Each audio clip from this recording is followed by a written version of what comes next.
Paz e luz, meus amados. Então, preste atenção e faça suas anotações. Essa aula de bibliologia é muito importante, viu?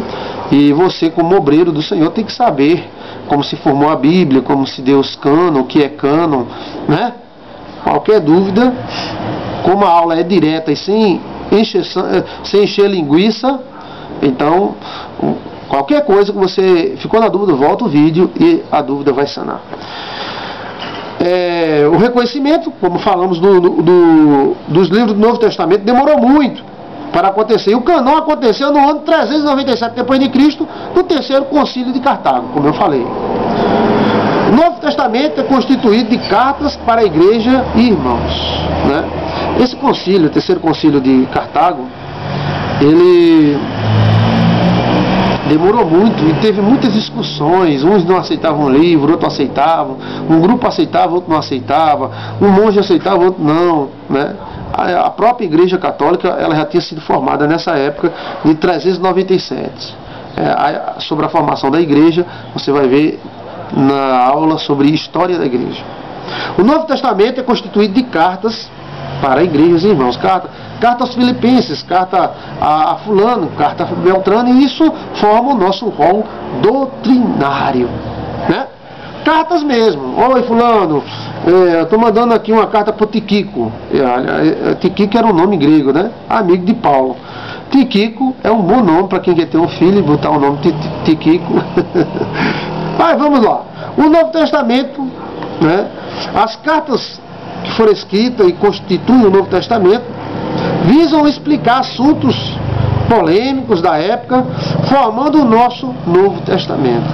Porque os problemas da época daquelas pessoas eram os problemas da época de hoje, mesma coisa. Então, Paulo e outros explicavam os assuntos através das cartas, e estas cartas hoje servem como regra de fé e prática para nós cristãos atuais.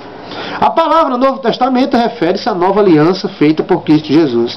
Então, a Bíblia tem várias alianças, e aí muita gente pisa na bola por causa disso. Existe a aliança feita com Deus e Abraão. Essa aliança não tinha lei, essa aliança era diferente. Aí depois veio a aliança de Deus, primeiro começou com Noé, a aliança de Deus com Noé, né? Depois veio a aliança de Deus com Abraão. Depois veio a aliança de Deus com Moisés, aí tinha leis, regras, muita lei, muita regra, né? E houve outras alianças. Agora veio a aliança do nosso sumo superior sacerdote, chamado Jesus Cristo, o qual fez esta aliança baseada no seu sangue. Por isso o nome Novo Testamento. Muitas coisas que estão no Velho Testamento não são para nós mais hoje, né?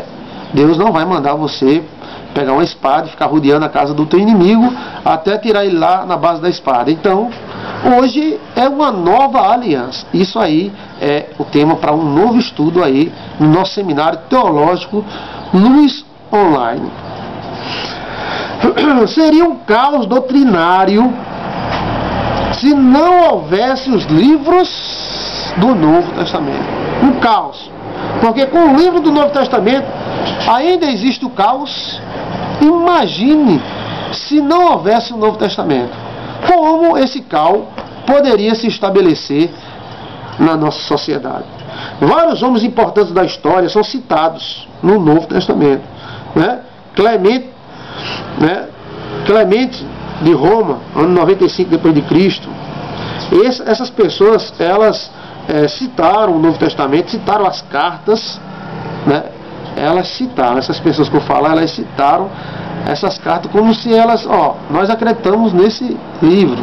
Então Clemente, no ano 95 depois de Cristo, citou os livros do Novo Testamento, né? Policarpo, 110 depois de Cristo, Justino Marte, 140 depois de Cristo, Irineu, 130 a 200 depois de Cristo, Orígenes, 185 a 200 depois de Cristo, foram homens importantes na história, mas que citaram o Novo Testamento, dando a entender que o Novo Testamento, para eles, era a regra de fé e prática, dando autenticidade aos livros do Novo Testamento.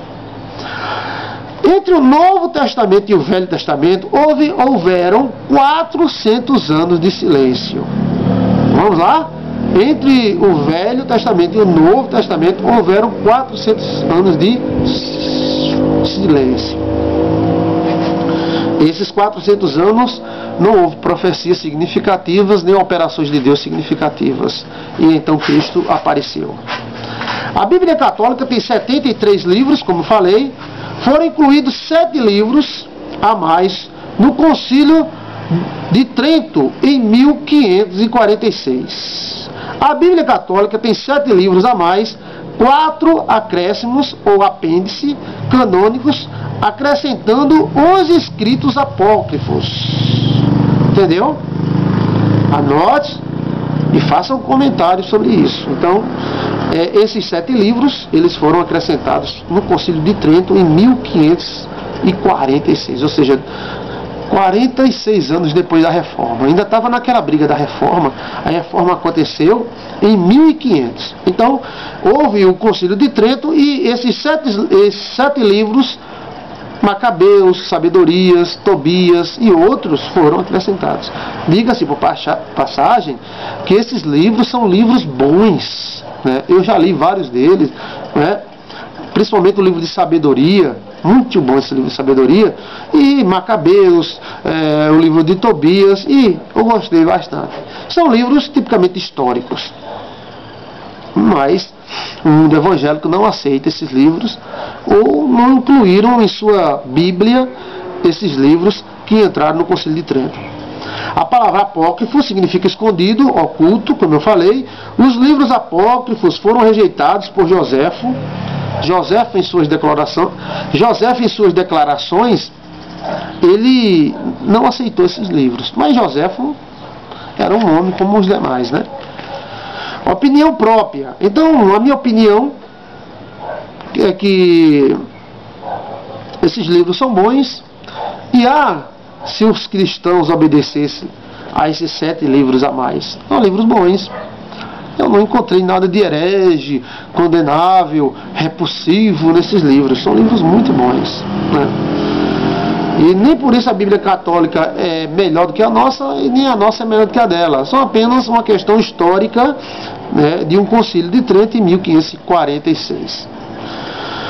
Jerônimo, Agostinho, Atanásio, Júlio Africano e outros não aceitavam os tais livros como canônicos. Olha bem, então esta é a declaração que Jerônimo, Agostinho foi um grande homem, um grande teólogo. Atanásio, Júlio Africano e outros não aceitaram esses livros. A Igreja Ortodoxa Grega aceita os livros. Então a Igreja Ortodoxa Grega aceita os livros apócrifos. A Igreja Romana aprovou os apócrifos em 18 de abril de 1546.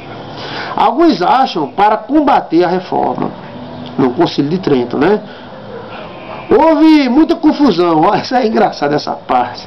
Houve muita confusão nesse último concílio. Os cardeais, né, brigaram entre si.